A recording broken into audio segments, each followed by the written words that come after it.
जय शिवराय. अपंगाचं जीवन किती संघर्षाने भरलेलं असतं ना. सगळं माहीत असतं की आपलं कोणी नाही, आपल्यावरला साथ देणारं सुद्धा कोणी नाही, कोणी प्रेम करणारं सुद्धा नाही आहे. तरीसुद्धा प्रत्येक दिवस हा नवी उमेदीने आणि नवी उत्साहाने प्रेरणा घेऊन जगत असतं.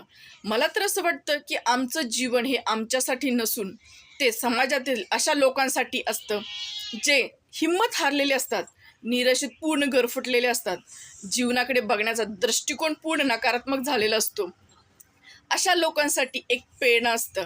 माहीत नसतं आम्हाला कुठे निराशा येते. प्रत्येक पावलोपावली निराशा असते, पण माहीत नाही कुठली दिशाही नसताना इतका उत्साह येतो तरी कुठून? स्ट्रगल करण्याची हिंमत येते तरी कुठून? कदाचित ईश्वर हा संदेश देत असेल, की तुम्ही स्ट्राँग राहा, तुम्ही हिंमत सोडू नका.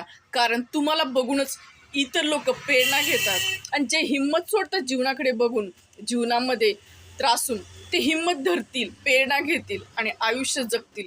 कदाचित त्यांच्यासाठीच उत्साह आणि नवी उमेद प्रत्येक दिवस ईश्वर मनामध्ये भरत असेल. नाहीतर हेतू जगण्याचा काहीच नसतो. कदाचित ईश्वराचाच काहीतरी हेतू असेल, म्हणून एवढा संघर्ष करताना सुद्धा उत्साह आणि नवी उमेद रोज देत असतो.